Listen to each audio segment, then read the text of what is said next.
Good morning, everyone, and welcome to the inaugural celebration of the University of Michigan Asian and Asian American Faculty and Student Accomplishments Symposium. I'm Yan Chen, Professor of Information and the President of the U of M Association of Chinese Professors.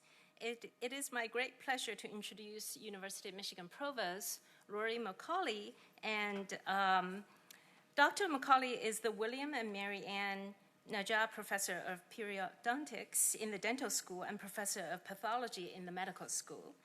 Prior to her appointment as Provost, she served as the Dean of the School of Dentistry. She has received numerous research awards and is a Fellow of the American Association for the Advancement of Science and a member of the National Academy of Medicine. Please join me and welcome Provost Mccauley.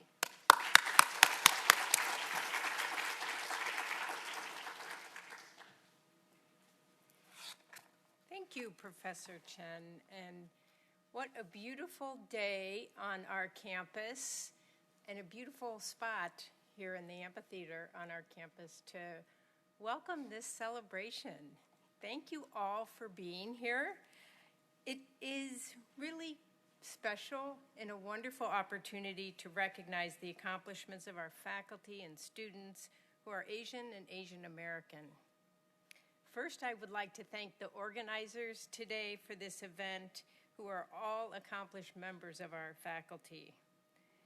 Dawen Tsai from the Medical School, Yan Chen, who you just met, School of Information, Eugene Chen, Medical School, Ann Lin, the Ford School, Mary Gallagher from Literature, Science, and Arts, Dushin Sun from the College of Pharmacy, and Shredding Wong from the College of Engineering and the School of Medicine. What a phenomenal event you've put together today, and an impressive speaker that we will soon hear from. I also would like to acknowledge Todd Stewart at the School of Information and the many staff members who have worked tirelessly to prepare for this symposium. We're deeply grateful to all of them. In addition to thanking them for their work in planning an interesting and engaging program, I want to recognize, as they have, the importance of celebrating the many achievements of Asian American and Asian faculty members and students. I also want to salute our Asian and Asian American alumni, who, as we know from Pan-Asian gatherings, are an engaged and effective global group for us. Each of these groups brings critical ideas, talents, and perspectives to the work that we do as a university. They have made and continue to make important contributions to our community and to our world. We're proud that they are connected to the University of Michigan. In saluting the many contributions of Asian and Asian American faculty, students, and alumni, we are recognizing the ways that they have contributed to our lives and to societal progress. In fields from computer science to sociology to English literature, they are deepening our understanding of the world and developing solutions to the challenges before us. Today, we are drawing attention to the accomplishments of this community of scholars and students. I hope that the outcome of presentations throughout the program today is the development of connections amongst our community. So many interesting and talented people gathered together will surely be a catalyst for ideas and innovative new opportunities. As we gather, we're also recognizing the critical role that diverse perspectives and backgrounds play in pushing the boundaries of what we know and in developing the knowledge that will shape our future. The university has long recognized the value of bringing people from different fields together to spark these new ideas. The faculty being honored today are part of that tradition and are carrying it forward with distinction. The university is proud to recognize the achievements of our Asian American and Asian faculty, students, and alumni. We also honor the connections that cross disciplines, generations, and national origin. These relationships strengthen our scholarly community. In addition, they will support us in addressing critical concerns, particularly the increased scrutiny of scholars that we have been experiencing and the rise in anti-Asian violence across the country. Together, we can protect one another from discrimination and harassment and ensure that scholarly work, which flourishes in an open environment, will continue. It's now my great honor to introduce our speaker, Dr. Stephen Chu. A physicist by training, Dr. Chu is the William R. Kenan Jr. Professor of Physics at Stanford University, where he's also a professor of molecular and cellular physiology in the medical school. His work ranges from atomic and polymer physics to bioimaging batteries. Committed to improving our world in many ways, Professor Chu served as the U.S. Secretary of Energy from 2009 to 2013. He was the first scientist to serve as a cabinet secretary. He recruited scientists and engineers to the Department of Energy, an important contribution to ensuring that scientific information helps to shape public policy. Dr. Chu has received numerous honors. In fact, I could take up all of his speaking time just listing and describing these, but notably, he received the Nobel Prize in Physics in 1997 and is a member of many honorary academies, including the American Association for the Advancement of Science, the National Academy of Sciences, the American Association for Arts and Sciences, and on, numerous honorary degrees as well. We are incredibly fortunate to have him here with us today, and please join me in welcoming Dr. Chu.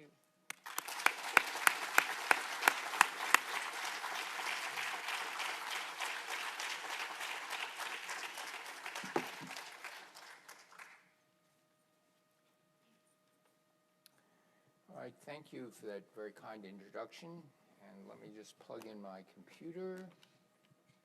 And let's see what happens. And let me go to continue and show. Let's see what happens.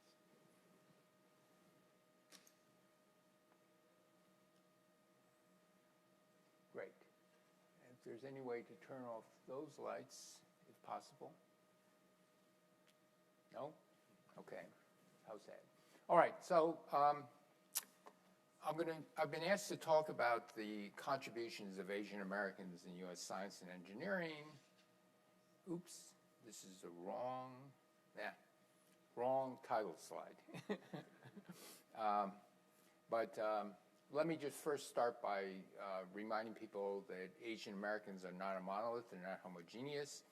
And this is a representation of the population of Asian Americans among Southeast Asia, for example, Southeast Asia, South Asia, India, Southeast Asia, Vietnam, Cambodia, East Asia, Japan, Korea, China, and Pacific Islanders. And so what I'm going to talk about is to give a short history of Asian Americans in the United States. I'm going to talk about the contributions, just a sampling of the contributions they've made, and then address this issue that is the provost has spoken about, that many of you know about, and that is there has been emerging in the last 5-10 years sort of a new McCarthyism that is growing around Asians, Americans, just as there was McCarthyism going around when the Soviet Union was the evil enemy, and that lasted in the United States from the late 40s until the mid-1950s. We don't know how long this is going to last. Okay, so first a short history of Asian Americans. So the first big wave of Asians that came to the United States, the continental United States, were those who were actually seeking their fortunes during the gold rush. And so they emigrated by themselves to China, hoping they'd make a lot of money and send it back home. But then the gold rush soon petered out, and between 1963 and 69, there were a huge number of Chinese workers in the United States who began to be employed to build the Transcontinental Railroad. So the Transcontinental Railroad and the western part, and the map you see below here, see if my pointer, yes, started in the Bay, but was being built from Sacramento. There were railroads closer to the West Coast. From Sacramento to meet with another railroad company somewhere in Utah. And the workers, up to 15,000 to 20,000 workers, Chinese workers, which constituted more than 80% of the workforce, built the western portion of this railroad. And they were given the most dangerous jobs, and they were paid about 30, maybe even 40 or 50% less than the others. The head of the railroad that was building this was Leland Stanford. He was the head of the Southern Pacific Railroad, and he was also the founder of Stanford University. And he spoke to Andrew Johnson and said that the Chinese were indispensable to building the railroad, and that they were, quote, quiet, peaceable, patient, industrious, and economical, but worth 40% less.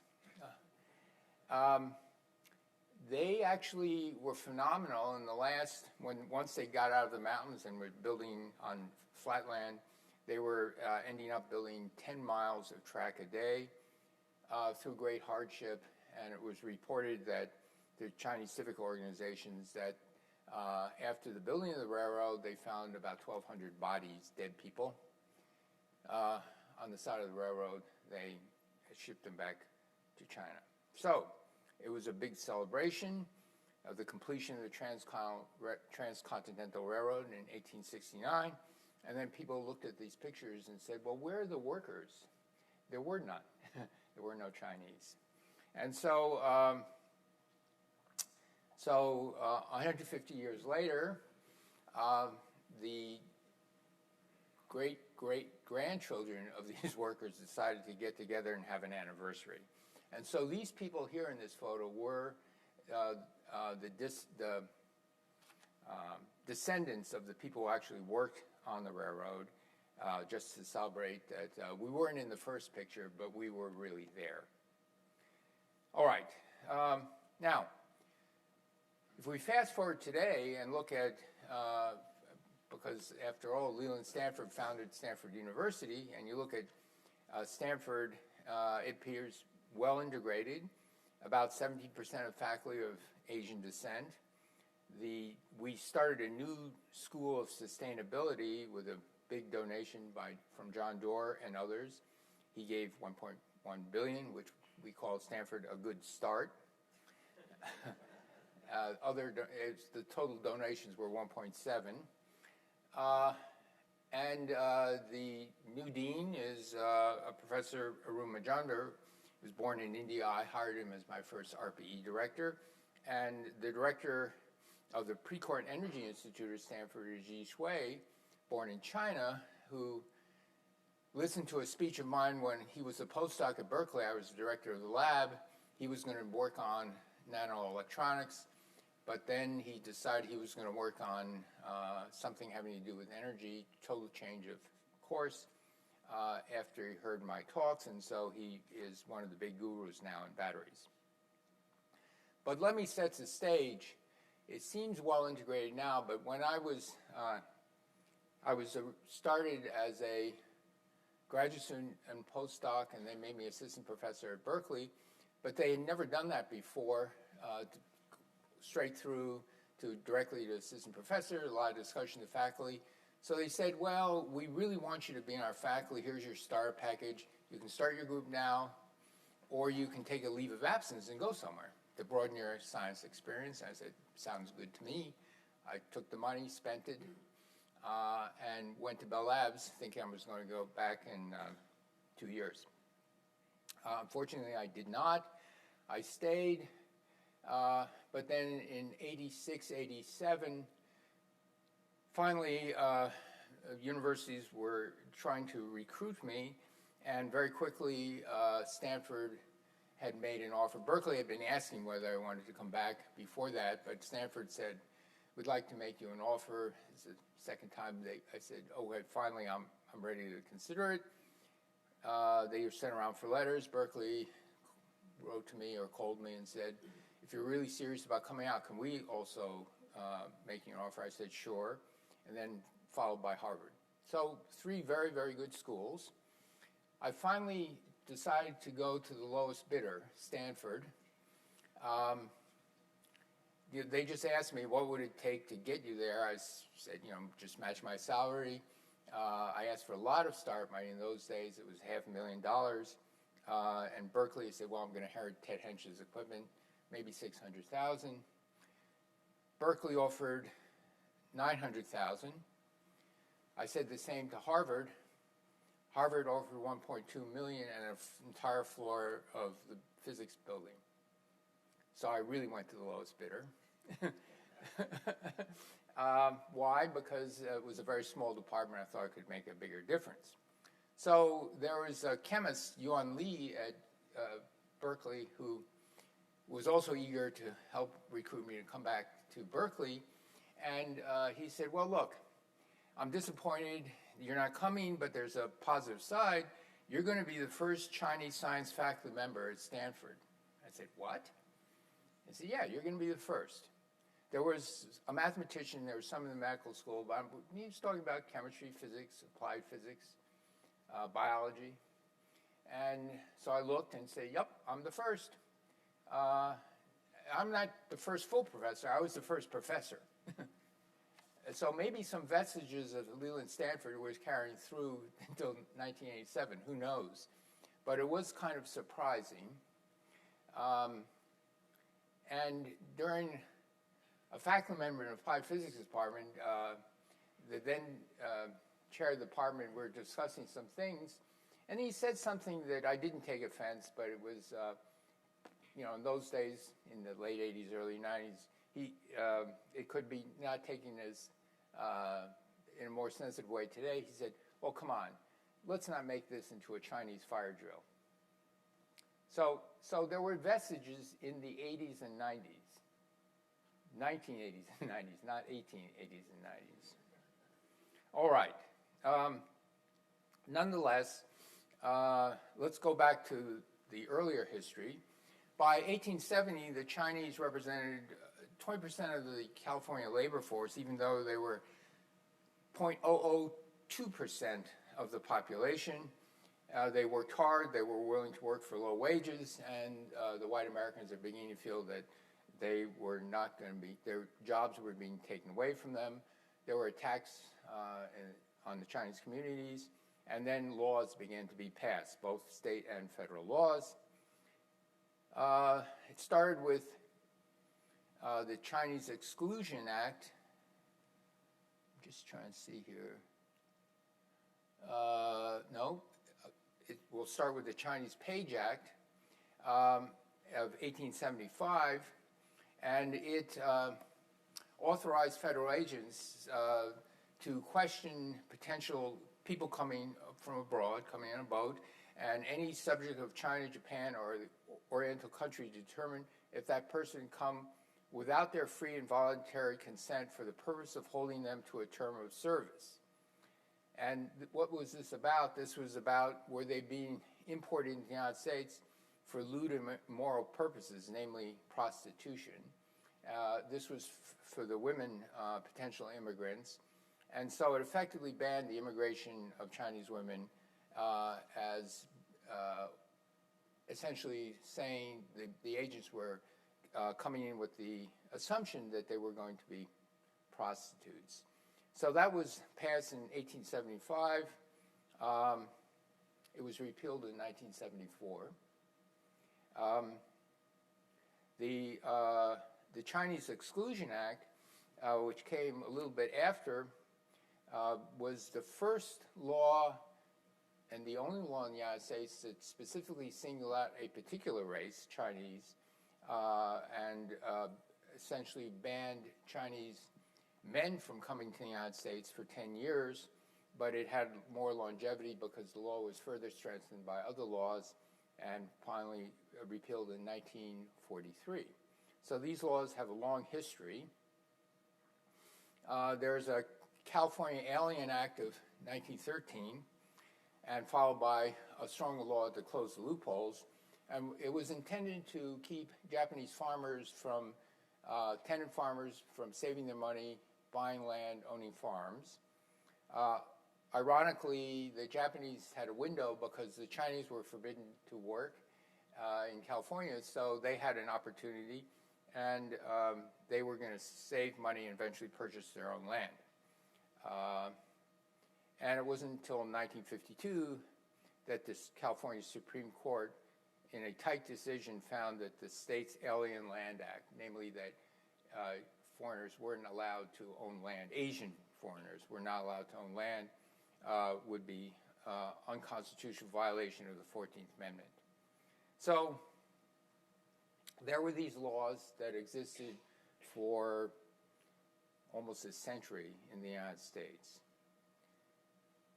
Going back to something very significant, this has nothing to do with Asians, but you'll see in a moment that it does. There was a very famous case in 1896 called Plessy versus Ferguson, and it was about whether a person could ride on a railroad train in the white section. And so this was a black person wanting to ride in the white section, and he was wanted to be arrested, was arrested to challenge the law. It went before the Supreme Court, and in a 7-1 ruling, the Supreme Court upheld the idea that the law could be constitutional, and in the opinion, they said the law labeled blacks with a badge of inferiority only if the colored race chooses to put that construction upon it. And this rule established separate but equal rights. And it went on to say that if the civil and political rights of both races be equal, one cannot be inferior to the other civilly or politically. So it was the Supreme Court felt that segregated schools were equal but separated, so therefore transportation could be the same. And it went on to say if one race be inferior to the other socially, the Constitution of the United States cannot put them on the same plane. There was one dissenter. The dissenter was John Marshall Harlan, and he wrote in his dissenting point of view, our Constitution is colorblind and neither knows nor tolerates classes among citizens. In respect to civil rights, all citizens are equal before the law. The arbitrary separation of citizens on the basis of race is a badge of servitude, wholly inconsistent with the civil freedom and the equality before the law established by the Constitution. Now, Harlan actually had a half-brother who was black, and so he had a different view of blacks and whites. However, it did not extend to other races. And so later on that year, a student asked John Marshall Harlan whether a Chinaman born in this country will be a citizen of the United States. And so he says, well, I can't really say this because there's a case before the Supreme Court. It was United States versus Hong Kim Ark. And then he stressed he's now going to give an argument for one side. And so he noted that the Chinese had long been excluded, quote, upon the idea that there is a race utterly foreign to us and will never assimilate with us. There were pagans. Neither the Chinese nor the Americans wanted to intermarry. And when they die, no matter how long they have been here, they make arrangements to be sent home back to their fatherland. Okay. The case was Wong Kim Mark. It was a case where a person born in the United States of Chinese descent was denied re-entry based on the Chinese Exclusion Act, and the Supreme Court reaffirmed that he was a citizen of the United States. However, Justice Harlan dissented he said he wasn't. So in any case, and in arguing that, he says, when a man goes back to China and the emperor should conclude to cut his head off, a custom which prevails to a very great extent among these people, the United States would have to act. And so he said, we didn't want to put the United States in that position, therefore he's going to vote that depending on the country, they may not, even if born in the United States, have the right to citizenship. So that was some of the history, early history of Asians in the United States. Let me talk a little bit about contributions. But let me start with not just the contributions of Asian Americans. Let me start with the contributions of many people. And we've had gifts, especially in areas in science. We've had a brain gain, Germany and Italy in the 30s and 1940s. China in 1949, after the Communist Revolution, Tiananmen Square, the Soviet Union, several Jewish immigrations were gifts. And many of the people came to the United States, including students, and they would come and study, and many of them, the vast majority, would stay and raise their families here. So that was something very, very good. So these immigrants have really added to our scientific and technological excellence. As an example, of the 140 immigrants in the United States, 143 immigrants in the United States have won Nobel Prizes. That's 34% of all the laureates. And if we count the second generation immigrants, I'm second generation. My parents came over from China to go to graduate school in the United States. There would likely be a majority of immigrants. And it turns out that all physics Nobel laureates born in China and earned their PhDs in the United States and became U.S. citizens. But it's just not Asians. We think of national defense, and we think of many people from Europe. This is a collection of University of Chicago, Hans Bethe, Felix Bach, Enrico Fermi, and so on.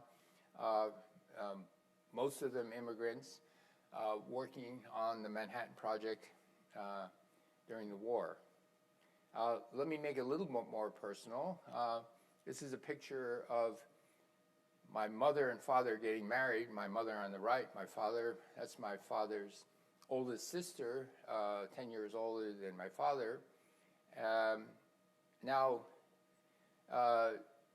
Edith Chu was a professor of chemistry at Tsinghua University in the 1930s and 40s. She came to the United States and got a PhD in organic chemistry, went back, and is considered in the history of pre-World War II China the most significant woman chemist in China. But in 1948, 1949, she had to leave. Otherwise, they all had to leave because they would be killed. It's not good to be an intellectual during the Communist Revolution. Just to let you know that, that was me when an early kid, so I don't know how two pretty good-looking parents could have that. On my mother's side, her father was on the left, her uncle was on the right. They have an interesting history. Xu Tenli went to the United States, Cornell, got a PhD in civil engineering, went back, became a professor there at Peiyang University, and by the age of 30 became the president of the university. And by 50 and 1949, he too had to leave, otherwise he would have been killed. So he shows up in the United States, having been president for 15, 20 years, and now no one's going to hire him as president of the University of the United States, and so he had to reteach himself civil engineering in the U.S. And he did, starting practice, ended up being awarded, let's see if I have this, the highest award for the American Concrete Institution in 1985, a few years before he died. So, but he had to really start all over again from scratch. He had nothing. His brother was a professor in physics at Peking, but he went and got his PhD. In those days, by the way, you take a national exam, and if you're in the top 10 or 20 in China, they would send you out and get educated anywhere you could get in, and these people could get in many, many places. He went to Paris, and he worked with Perrin. Perrin worked on an experiment on a suggestion by Albert Einstein that if you looked at Brownian motion and measured Brownian motion, you could find Avogadro's number and hence how many atoms there were in a gram of material, hence you can weigh an atom. So for the first time you can actually get a sense of the size of the atom. And my granduncle was the graduate student on the project. Now when Perrin got his Nobel Prize, because my granduncle played such an important role, he was given a medal. So this is unusual to give a graduate student, a former graduate student, a medal, but it was the Officer of the Legion d'Honneur, the same year Perrin got his Nobel Prize. I didn't actually know about this until many decades later. I never knew he was a physicist until I was about 40. My mother and father were in China during World War II, where the 4 great universities in China banded together, went to southwestern China in Kunming, and my mother says, well, that was to go away from, be away from the Japanese. The Japanese were very orderly, and at noontime every day, she said the bombers would come, so everybody would evacuate, go to the hills and watch the bombers drop their bombs, and then they would go back. One of her classmates, same year, but my father was a classmate, but 3 years older, but one of her classmates was Xian Yang, a theoretical physicist, and she told me, well, he was brilliant. Everybody thought even then he was going to get a Nobel Prize. My mother assured me she never thought I would ever get a Nobel Prize.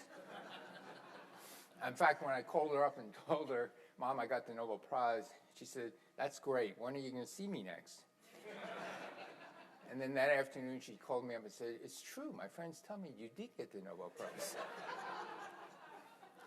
Okay, so that's my wife, not my mother, at Xian Yang's 80th birthday, 2002, and the co-winner of the Nobel Prize. Yang was 35, Li was 31 years old when they got their Nobel Prize. They're a little bit older there. And my wife is in the middle of the right-hand picture with her Lady Di look-alike. She is Lady Di look-alike. Anyway, there are immigrants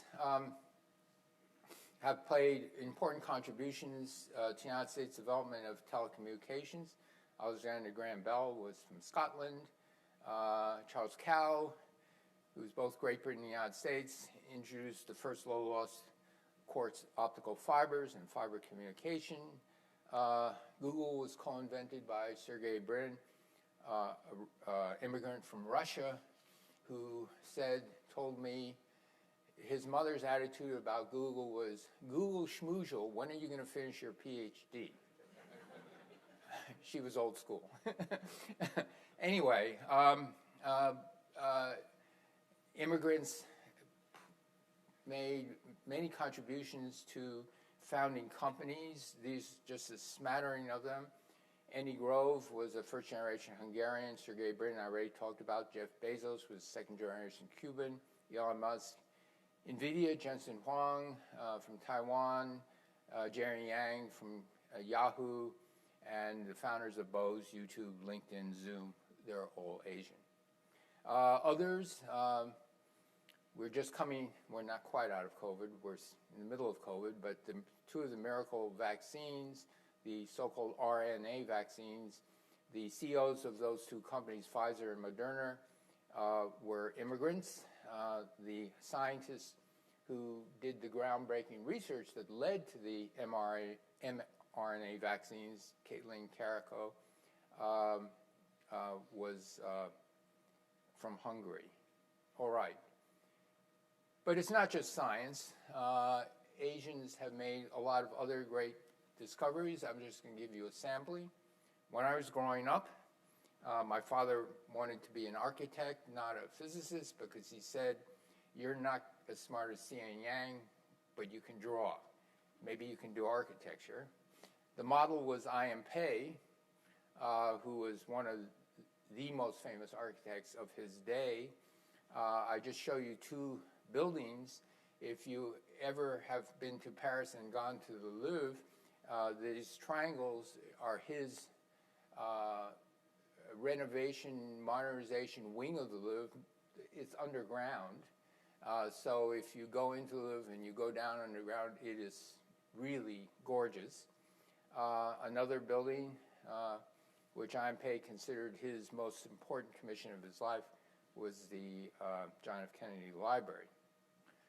That's an example of Maya Lin, who made the Vietnam Memorial of Chinese-American architect. One of my favorite musicians, arguably the best cellist today, was Yo-Yo Ma. And here he's seen, he's not only a great classical cellist, but he has put together a very eclectic ensemble called, what is it, the Silk Road. And let's see if this is going to work.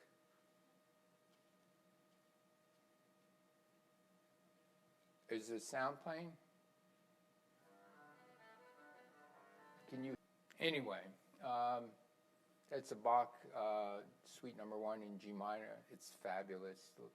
I listen to it several times, not a month, but certainly several times a year. Never going to get tired of it. When I left Bell Labs, I was given a gift by a colleague that said, Steve, you're a real yo-yo. You should get to know this yo-yo. Another famous person named, in those days, Man of the Year by Time in 1996 for the development of the Ace cocktail jug, David Ho. I have to tell you a funny story. I'm in Amsterdam with my wife. We're in a museum.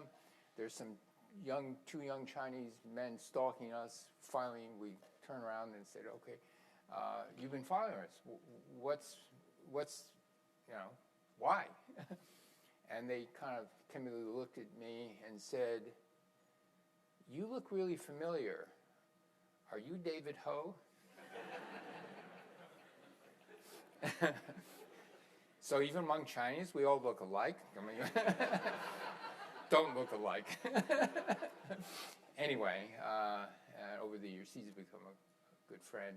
Anyway, so the list can go on. They're athletes, they're entertainers, movie stars, and so on. Let me turn to more sobering stuff, and then that has to do with the fact that China has emerged as a major economic power, rising military power, and there's great concern in the United States about international competition in science and technology and the theft of intellectual property.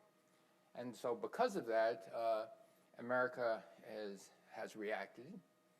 And I just want to say at the outset, while we do have to safeguard attempts by China and other countries to gain early inappropriate access to what U.S. researchers are doing, we also have to think of the fundamental research and what are our values, and also restricting international scientific collaborations with China and the non-approval student visas of Chinese PhD students is not in the best interest.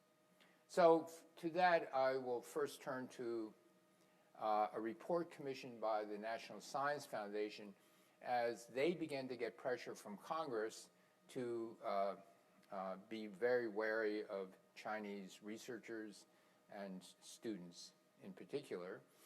And in this Jason report that was issued in 2019, they just said, well, as of 2017, foreign students represented 35% of the graduate students.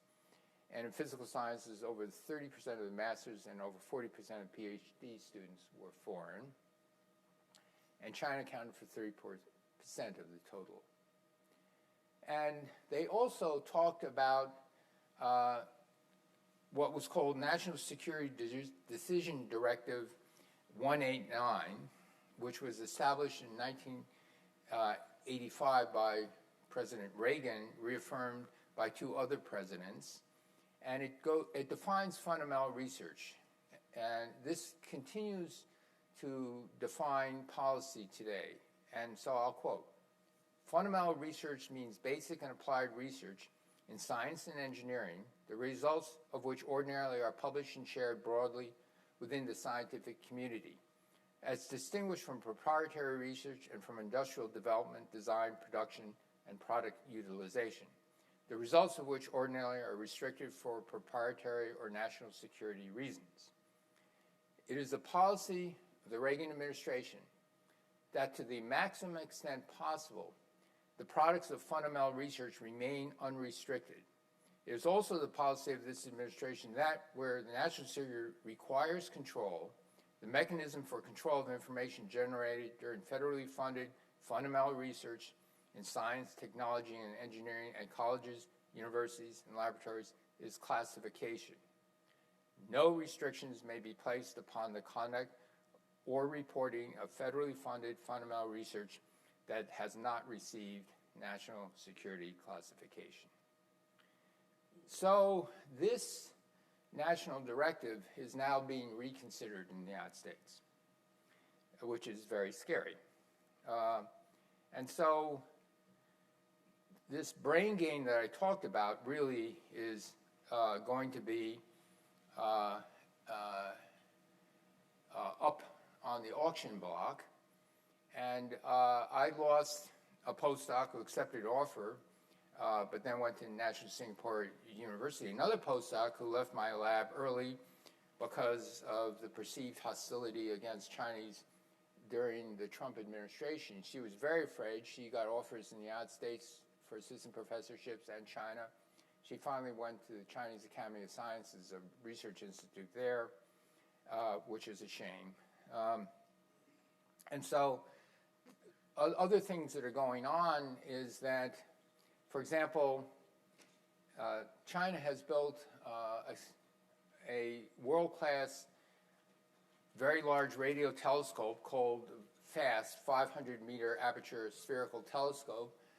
This was the successor to the Arecibo telescope that the United States had built, and Arecibo had fallen down a year or 2 ago. This was a user facility, but American researchers aren't allowed to use it. Shanghai Tech built the world's best hard X-ray, very short pulse free electron laser. Again, international user facility like CERN, but the people in the DOE were instructed they cannot use it. They cannot be on program review committees, and they can't even go to workshops there. So they are trying to close off access to these world-class facilities because they are afraid that technology that could have a dual use, that could be useful for the military, might stray over, even though these are very basic physics-type experiments.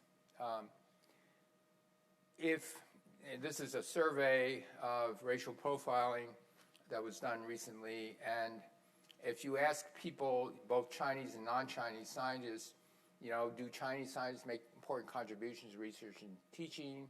There's not much difference, slightly favorable to Chinese, but in the 90s and high 80s, that the feeling was we should build stronger research collaborations. I'm looking for the year of this, 2021. So this is not an old survey. And they also, when surveying these 2,000 scientists, both Chinese and non-Chinese, limiting collaborations with China would have a negative impact on academia, on their discipline, and so on and so forth. Okay, so given all this, what has the United States been doing over the last 5 years, 10 years, 8 years? Paul Dauber, who is the Undersecretary of Science for the Department of Energy, during Trump administration said, we're not saying the U.S. can't take money from these countries, China, it's their decision. But if you're working for the DOE and take taxpayer dollars, we don't want you to work for them at the same time. And so DOE employees or employees at places like Stanford that have a secondary position at a DOE lab, national lab, are really being strongly discouraged or effectively really told, no, you cannot work with the Chinese. There's a Chinese initiative, which was launched in 2018 by the then Attorney General Jeff Sessions, and he was trying to thwart the theft of trade secrets, intellectual property, and other stuff. The fear was that Chinese faculty, Chinese-American faculty, would be taking information being done in research in universities. This is going to be published in the open literature. For example, Stanford doesn't do classified work at all. There is no classified work at SLAC. There is no classified work at Lawrence Berkeley National Lab, where I was director. None. But yet, they were still afraid that there would be exfiltration of data before the people were ready to publish it. And so they were very concerned. And the current, then, but still current FBI director, Chris Wray, said, we're now reached a point where the FBI is opening a new China-related counterintelligence case about every 10 hours. Of the 5,000 active FBI intelligence cases currently underway across the country, almost half are related to China.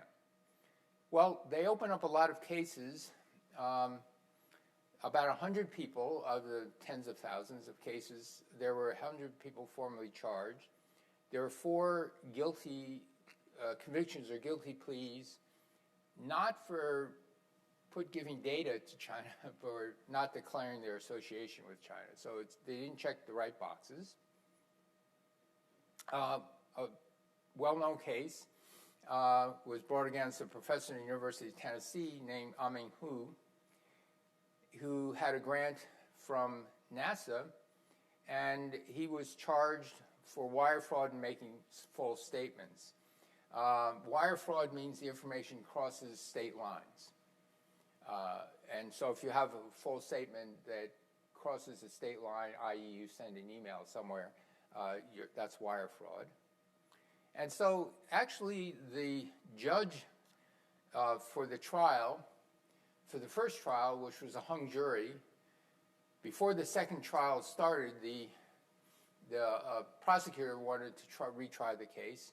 But before the second trial started, he said he acquitted Aming Hu.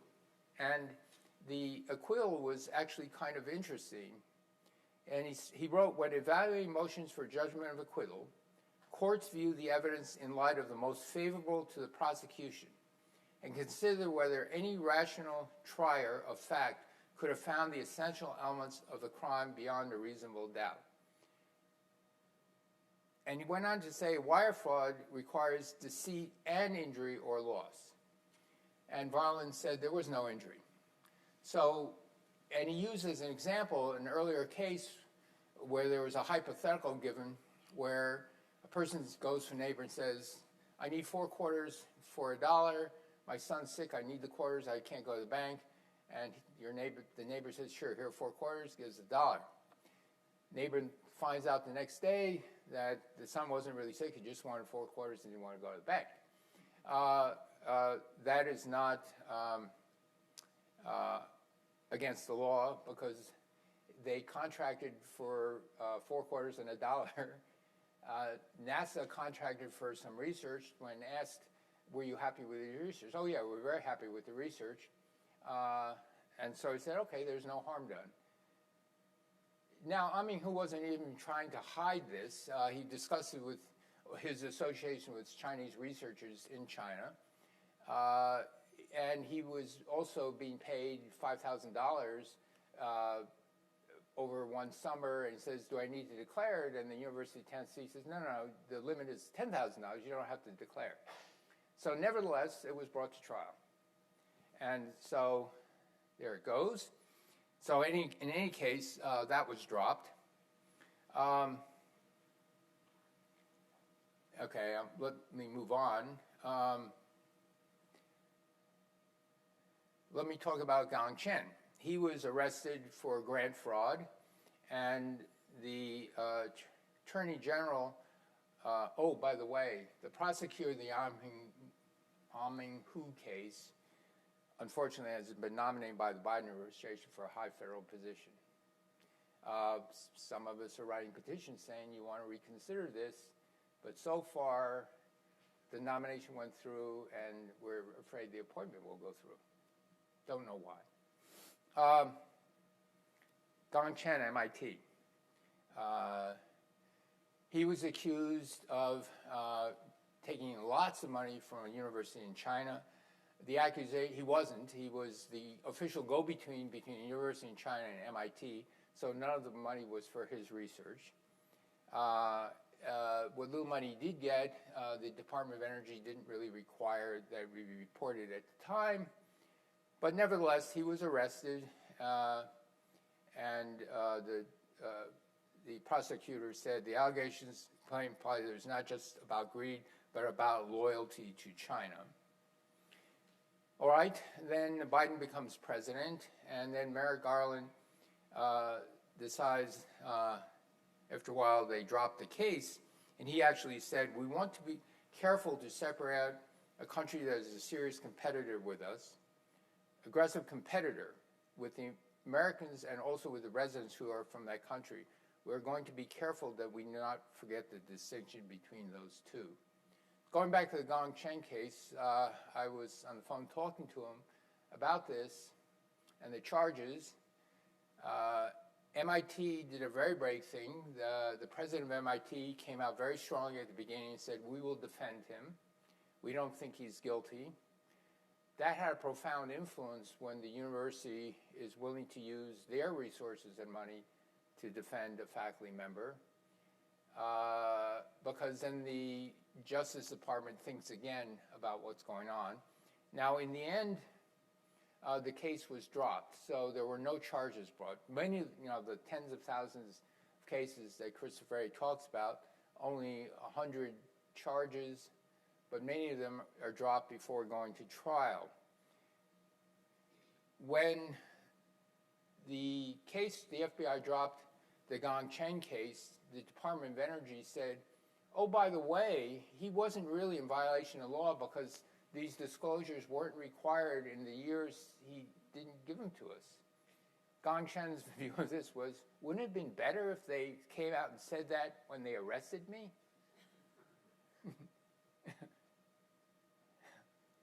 This is really, really disturbing. Perhaps the most disturbing thing is that the president of MIT, Raphael Reif, has become a friend of mine. We serve on some boards together, advisory boards together, was one of the few presidents who actually took a very strong stand. Most of them will say it quietly to their Chinese faculty, but not much beyond that, including my president of Stanford. I've talked to him 3 times in private about this. So, that's the situation. But it reminds me of, I mentioned this, there was a Cold War before, and in this Cold War, on October 1957, the Soviet Union placed a 184-pound satellite into orbit, and this was the headline in the New York Times, that Soviet fires Earth satellite into space, and then you can actually see in the right time of day Sputnik reflection coming off the sun, and there it was, a Soviet satellite orbiting across the United States.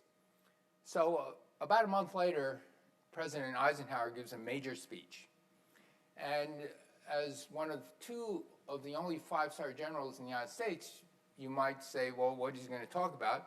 He did not call for more military spending.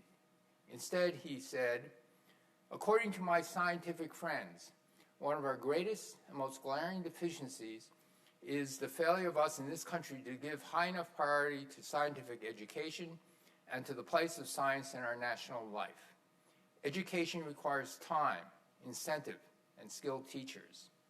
They believe that a second critical need is that of giving higher priority to both public and private to basic research. It's an amazing statement. He assured the United States, don't be afraid, our national security is very strong, we're not really behind, but if we continue our path, we will become behind the Soviet Union. So let's invest in education. And so in 1957, I was 9 years old, and son of immigrants.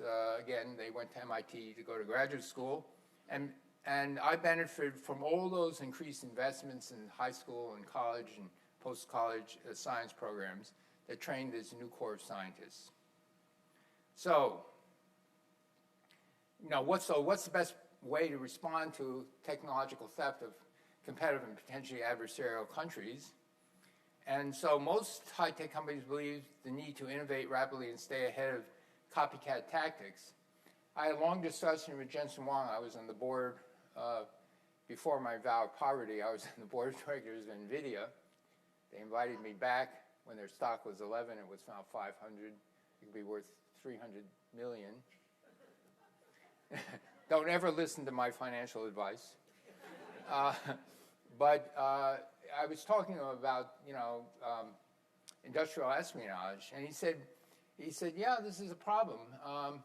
But you know what? It's hard because the United States has outlawed slavery. And so people who work for NVIDIA are going to get hired, not necessarily by Chinese, by any other company. And unless you cannot prevent them from going to work for another company, what are you going to do? And the only thing you can do is just innovate faster. Okay? So, in any case, and the other thing you can do is increase investments in research and development. So, now, there's a lot of negative feelings going on. We had a previous president who talked about the Kung Fu virus. And here's a poll asked of Asians, blacks, Hispanics, and whites that reported negative experiences. And for example, in this one, I'm sorry, the word's a little too small. I made the words larger, but I lost the slide. But anyway, here orange are Asians. 32% of Asians feared someone might threaten or physically attack them. Next, there are 21% of blacks, 16% of Hispanics, 8% of whites. And so people acted as they were uncomfortable around them. Well, blacks, 41%, Hispanics and Asians, 27%, whites, 8%, and so on. So there is this feeling of feeling uncomfortable. And if,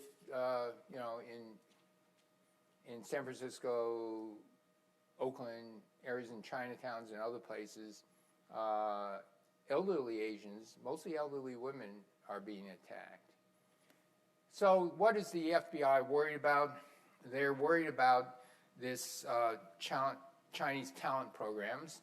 So this is a memo released in 2015 that the large number of foreign students, researchers, scientists, and professionals in the United States, combined with current technological capabilities, allow foreign governments to contact and recruit individuals in the hopes to acquire advanced technology without research costs. And they go on to talk about the Chinese plan for 2011-2015, calling for new energy, nuclear, wind, solar power, energy conservation, environmental protection, biotechnology, new materials, rare earths and high-end superconductors, new information technology, high-end equipment manufacturing, clean energy vehicles. Okay, so I'd look at this list and say, golly, that list looked a lot like my list when I was Secretary of Energy at the same time. And so what's going on? And so when I was Secretary of Energy in 2010, I gave a talk, Is the Energy Race Our New Sputnik Moment? And I talked about what I just told you about the Sputnik thing. And I went on to say innovation adds to the wealth of society, that science and technology and R&D lie at the heart of innovation, and leadership in innovation cannot be taken for granted. For example, our technology risk, 2009, 51 patents were awarded to non-U.S. companies. China got from 15th to 5th. World Economic Forum ranks U.S. 48th in quality of mathematics and science education. China's Tsinghua and Peking University are the two largest suppliers of students who receive PhDs in the United States. Since that time, China publications have exceeded the United States, and since that time, China citations of Chinese papers have exceeded the citations of U.S. papers, just this last year. Well, it's not clear whether they've caught up, catching up, have passed us, but certainly the gap is much, much closer and non-existent. And in certain fields, material science, AI, biotech, they have seemed to have caught up. So that is what's going on. The Chinese have not been bashful about this. They actually are just copying what the Americans did. Say the Americans were very successful in investing in science and technology. We're going to do the same. And so this is what we're driving behind. This is my speech of 2010, where I said we face a choice. Will we maintain America's innovation leadership, or will we fall behind? And I said we can't afford not to. So that was the Sputnik challenge. Okay, I'm going to skip this. Postscript to my Sputnik 2010 speech, that President Obama liked it. And in 2 weeks later, he put it into his State of the Union address and talked about this. And so the president said, this is how we respond to the potential economic threat of China, by just getting better ourselves. Now, that was in 2010. Fast forward, in Nature article 2020, you see R&D spending of the United States, China, the EU, and China closing the gap, and so on and so forth. So this is what we're up against. In terms of industrial espionage, Presidents Barack Obama and Xi Jinping agreed not to engage in government-assisted cyber espionage. And they spoke at the White House. I mean, we knew this was going on, and that companies can do this, but let's not have the government's help. Espionage of military stuff, everybody does it. So that was really not discussed. But then Trump canceled the agreement. And not surprisingly, shortly after the agreement was canceled, espionage increased. All right, so what are we going to do about this? Well, we need to build trust first across the United States before even talking about trust with China. And retreating our own bubbles or building walls between countries are not going to help build this trust. So I served on a committee called Rising Above the Gathering Storm, 20 people, roughly a third of them university presidents, a third of them captains of industry, head of Merck, Lockheed Martin, others. Norm Augustine was the CEO of Lockheed Martin. And the rest were scientists. I was in the scientist group. And in this report, we proposed RPE, Advanced Research Projects for Energy. And then the Academy sent me to Washington to convince Congress to authorize the bill, to convince the DOE to support this. We were successful in getting Congress to authorize the support of this, but authorization is the first step. That means you're allowed to do this, but there's no money. I couldn't convince the Department of Energy. The then Secretary of Energy became a good friend of mine by then. He was under Bush II. He said, I support this, Steve, but my people, my career people, are not wild about it. And so we couldn't get that going. Now I'm going to tell you a little story. So during this time, there was a Texan who was a personal friend of George W. Bush. At the end of this thing, he comes to me and says, Steve, I like you. So if you ever want a favor from me, just call me up. Okay, great. So as time passes, we're trying to get this report in front of the President of the United States. And I and a few others got in front of Secretary of State, because I was friends with Condi Rice, and we can do there, get in front of other people. We're going to go before Don Rumsfeld, because a good friend of mine was a classmate of his. And so there's all these personal contacts where we can get into the cabinet members, but it didn't really matter, because it really mattered, do you get the president's ear? So I finally called up my friend Peter and said, Peter, I got to ask a favor of you. We can't get this in front of the President of the United States, and we think it's important in order for this to get any traction. So he says, well, I don't know about the education part. What about the rest? I said, Peter, it's all good. He says, okay, I trust you. But I got to tell you, if I just can't go to the President and say, Mr. President, you should look at the report, he's just going to turn around and say, well, boys, what do you think about this? So I got to line up my ducks. So he said there was a Secretary of Commerce that he had to talk to. I said, yeah, I know that. I've heard that too. He said, Stephen, I know that. All right. Fast forward a couple months. Gets into the State of the Union. The President's budget backs this. What's going on? I get the Department of Energy Secretary says, that was great, Steve. What did you do? I said, I don't know. He said, no, I think it was you. What happened? And apparently, the President, First Lady were having a dinner with this other person, Secretary of Commerce. The President gets called away. For the next hour, Secretary bends the First Lady's ear at how important is this report.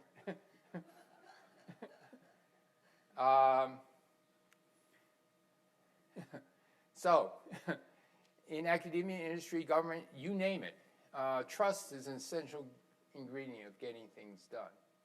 And you could have a trust over political lines. This guy was a Republican, it didn't matter. We both felt that we had the best interests of the United States at heart. And so that we have to do. So in closing, I want to return to Eisenhower's speech, his Sputnik speech. And he said, although tonight's purpose, I stress the influence of science on defense, the peaceful contributions of science to healing, to enriching life, to freeing the spirit, these are the most important products of the conquest of nature's secrets. Never shall we cease to hope and work for the coming of the day when the scientist can give his and her full attention not to human destruction, but to human happiness and fulfillment.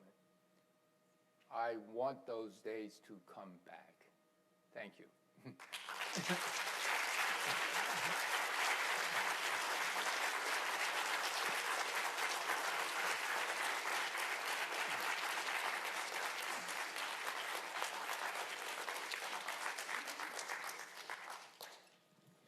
Thank you very much, Professor Chu. Due to time pressure, we're going to move to the next panel. So we are going to invite the University of Michigan leaders for the upcoming panel. So let's see. Can we have